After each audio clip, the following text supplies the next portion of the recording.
Welcome back, everyone. You know I love a good read that makes me think, and you guys have definitely given me that this time. Oh, yeah. We're diving into The Bitcoin Standard by Saifedean Ammous and The Changing World Order by Ray Dalio. Two very different books. Very different. But they both touch on this idea of like what makes money, valuable. Right. And then how those forces shape civilizations. It's so true, and Ammous just dives right in, right from the start. He's talking about this idea of sound money, and he uses some seriously wild examples. What?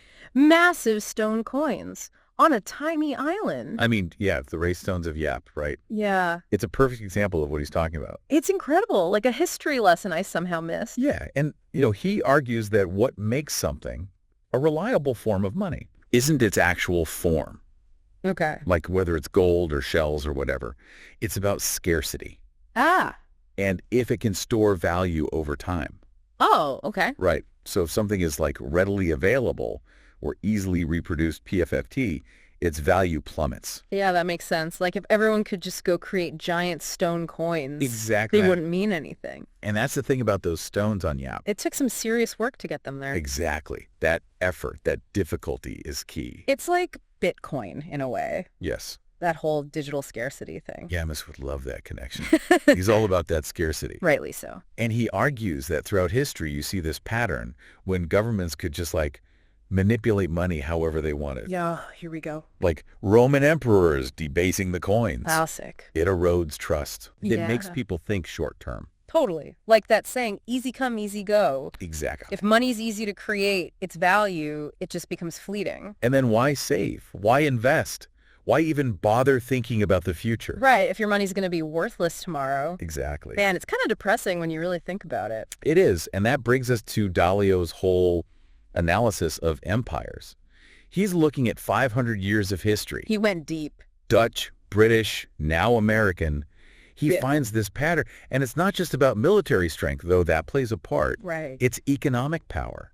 Of course. And that comes from Griziestet sound money. Makes sense. Strong currency, strong empire. But then they get a little too big for their britches. It's like a tale as old as time. They overextend, take on debt, and then... The temptation to just print their way out of trouble. Always. Happens every time. He uses the Dutch East India Company as an example. Oh, yeah. They were like the top dogs for a while, right? Today, the world's reserve currency. Wow. But they tried to finance wars, keep up their lavish lifestyle. A classic case of overspending. Even with the mightiest currency, you can't defy economic gravity forever. And now, Dalio argues the U.S. dollar, the current reserve currency, might be facing those same challenges. Okay, so now this is hitting close to home. This isn't just ancient history anymore. Exactly. This is about your investments, your future, the stability of the entire system. That took a turn. But, he's not wrong. Okay, so we've got crumbling empires, wonky currencies. And this is where Ammous gets really interesting. He starts connecting unsound money to things you wouldn't expect. Art, culture, even family structures. Whoa, how does that even work? Right. I know, it's a lot to unpack. Basically, he argues that sound money fosters a low time preference. Meaning? You're more willing to delay gratification, save, invest, knowing your money will actually be worth something down the line. Makes sense. But unsound money, Yeah. it encourages the opposite. Live for the moment. Who knows what tomorrow will bring? So instead of building cathedrals that last centuries, we get, modern art. I appreciate creative expression, but you have to wonder sometimes. Right. Will this even be here in 100 years? It's like that buy now, pay later thing, Yeah. It's everywhere. Everywhere. And Ammous thinks it's not a coincidence. Oh, He says it's all tied to this shaky money system we have. wow. He's really saying that even, how families are structured is because of how we see money. Yeah, think about it. If your money is actually going to be worth something tomorrow, Okay. you're more likely to save, to invest in your kid's future, Yeah. to plan long term, Right. But if your money's always losing value, Yeah. why delay gratification? It's like, enjoy it while you can. Exactly. Your Mhm. savings might be worthless next year. That's dark, but I get it. Okay, so how do we get out of this mess? Yeah. They both mention Bitcoin, Of course. but Ammous is all in. Bitcoin is the solution. He's a true believer. Yeah, he sees it as this pure form of sound money. Right. It's all in the code. No more shady emperors messing with the currency. No more governments just printing money when they overspend. Exactly, which they always do. So what is this, like a digital gold rush? Kind of, yeah. Except we're mining algorithms, not gold. Wild. Hmm. Ammous makes it sound pretty appealing, I have to say. Oh, he's convincing. But Dalio, he's a little more hesitant, right? He is. He sees Bitcoin's potential, for sure. Right. To shake things up. Disrupt the system. Yeah. But he's more focused on those historical cycles, you know? Oh, those big cycles. Yeah, those charts kind of freak me out. He's saying these ups and downs, the growth, the excess, the whole shebang. It's been happening for centuries. Centuries. And it always involves money. Wow. Okay, so walk me through this. What drives these cycles, according to Dalio? He says it's human nature, really. Greed, fear, that desire for quick rewards, and of course, forgetting the lessons of the past. So, are we due for another one of these big cycle crashes? What would that even look like today? Everything's so interconnected. That's the million-dollar question, isn't it? Dalio lays out some possibilities. A huge financial crisis, Oh, global power shifts, yeah. maybe even alternative currencies like Bitcoin taking over. He says these transitions are rarely smooth. So buckle up. It's going to be bumpy. Probably. But it's not all doom and gloom, right? Right. There's got to be some good news here. Both these books, they offer this sense of, I don't know, agency. Oh, like we have a say in this. Yes. If we understand these patterns, these dangers, Yeah. we can make choices that lead to a better outcome. So it's about being informed, being aware. Exactly.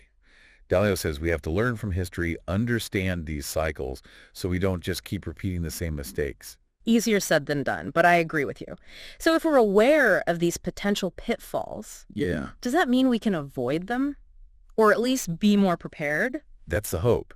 He argues that by making informed decisions about our finances, our investments, Yeah. we can navigate these turbulent times. We might even thrive. Thrive in chaos. I like the sound of that. Okay, so we talked about Dalio's cautious optimism. But back to Bitcoin for a sec. You said he has some concerns. I do. He acknowledges the disruptive potential, Yeah. but he's not sure it can actually scale. Scale. Can it handle the sheer volume of transactions? Right. If everyone's using it. If it's a truly global currency. Yeah, that's a lot of people buying coffee with Bitcoin. And then there's volatility, those wild price swings. Those are rough. Makes it exciting to watch, but... Great for speculators. Right. Not so much for buying groceries. Imagine the price of bread doubling while you're in line at the store. Exactly. And then there are the regulatory hurdles. Governments are still trying to figure out what to do with Bitcoin. It's like the Wild West of finance. Pretty much. And their decisions could make or break it. So even with all its potential, Bitcoin's got a long road ahead. It does. But you know what I think is most interesting? What's that? Whether it succeeds or fails, Yeah. it's got people talking about money. That's true. It sparked a lot of debate. For the first time, maybe ever, people are questioning these systems. The systems we've just taken for granted. Like, why do we trust central banks so much? Yeah, why DOE? Why do we accept currencies that are basically made up? That's a good question. And those are the questions at the heart of both these books. Even though they come at it from different angles? It's like Bitcoin's holding up a mirror, To the whole financial system. making us confront its flaws. And consider the alternatives. And that's a conversation we need to be having. Absolutely. Regardless of where you stand on Bitcoin. 100%. Okay, so we've got these huge systemic issues, Yeah. but we've also got this idea of personal agency. Right. Remember Ammous and that time preference thing? Oh, yeah. How can that help us make better choices today? Like right now, regardless of Bitcoin or whatever's happening with the dollar. It's about seeing the bigger picture. Okay. Thinking about the long-term consequences of our decisions. So not just, what do I want to buy on Amazon right now? Exactly. It's asking yourself, what am I investing in? And I don't just mean money. Oh, right. Like your time, your energy. Your relationships, Yeah. your community. Are you building something that will last? Deep. I like it. It's like choosing to build a cathedral Okay. instead of, a little hut out of straw. Even if the hut's quicker and easier. Exactly. It takes more effort, more planning to build something that will stand the test of time. Man, that's really powerful. And it makes you think about, like, what are we even doing here? Right. Are we building for the future or just for right now? Exactly. Right. And it's not just about our personal lives, is it? No, it extends to everything. Okay. Like what? The businesses we support, Okay. the organizations we donate to, are they thinking long term? Are they building cathedrals or straw huts? Exactly. Are they focused on sustainability? Wow. It's like this whole shift in mindset. It is. It's about aligning your actions Yeah.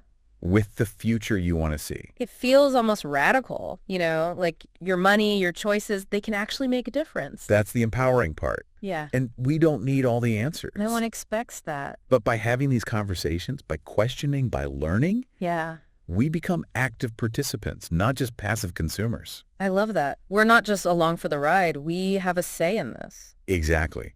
And especially now when everything's changing so fast. The financial system, the global order, everything's in flux. Exactly. It's both exciting and terrifying at the same time. For sure. But whether Bitcoin takes over the world Yeah. or something else entirely, the most important thing is it's got us thinking. It's got us questioning. And that's a win in my book. It's kind of wild when you think about it. All this talk about empires rising and falling, Bitcoin, sound money, it all comes down to this really basic question. Okay, I'm listening. What kind of future are we even trying to build here? Ooh, that's a big one. And it's easy to get lost in the weeds with all of this stuff. Right. Like, I get bogged down in the technical details of Bitcoin or the historical charts. All the data. But ultimately, it's about our values, isn't it? Absolutely. Both these books, they point to that. Like, if we really value stability, long-term thinking. Those sound money principles Ammous is always going on about. Exactly. How do we actually live that out? It can't just be about buying Bitcoin. It's got to be deeper than that. It's about those everyday choices. Yeah, like what am I supposed to do differently tomorrow? Start with those impulses. That urge to buy something you don't need just because it's on sale or... Ooh, the siren song of a sale. I know it well. Right. Or that feeling of, I got to have the newest gadget, even though the one you have works perfectly fine. Okay, yeah, I'm guilty of that. So it's about resisting that I want it now mentality. In a way, yeah. It's about asking yourself, what am I investing in? And I don't just mean money. Oh, right. Like your time. Exactly. Your energy. Who are you spending your time with? What skills are you building? So instead of buying that new phone, maybe I should take a class or... Spend an evening with friends, cooking a meal together. Instead of ordering takeout, okay, I see where you're going with this. It's about building those things that actually matter.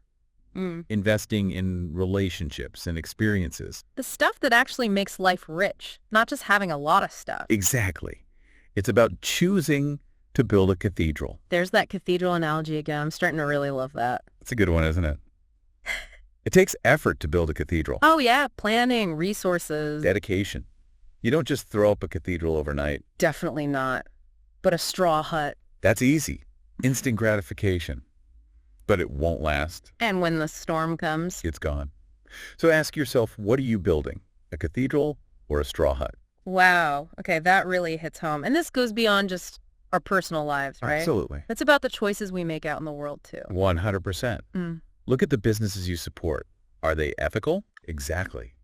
Are they in it for the long haul or just trying to make a quick buck? The straw hut versus cathedral dilemma. It's everywhere when you start to look for it. It really is. Yeah. Where are you putting your money? What causes are you supporting? Are you voting for leaders who share these values? Whoa, okay. You're blowing my mind here. It's like this whole interconnected web of choices. That's what's so exciting about it. It's not just about money. It's about aligning your values with your actions in every area of your life. And suddenly it feels like those choices actually matter. They always have. You're right. But we forget that sometimes. We feel powerless. Especially in the face of these huge systemic problems. Exactly. Like, what can I, one person, really do about the global financial system? But that's where these books offer a glimmer of hope. They do. They remind us that those systems are made up of individuals making choices. Every single day. And those choices, collectively, they have power. So it's about reclaiming that power, not just as consumers, but as citizens. Exactly. Demanding transparency from our leaders, from our institutions, holding them accountable, educating ourselves about these complex systems so we can make informed decisions. It's a tall order. But you know what? You bet. It's also incredibly inspiring. It is, isn't it? It's like you said earlier, we're not just along for the ride. We have a say in this. We always have. Thank you. Thank you for reminding me of that. And thank you to everyone out there for joining us on this deep dive. It's been a pleasure. Until next time, keep those brain gears turning.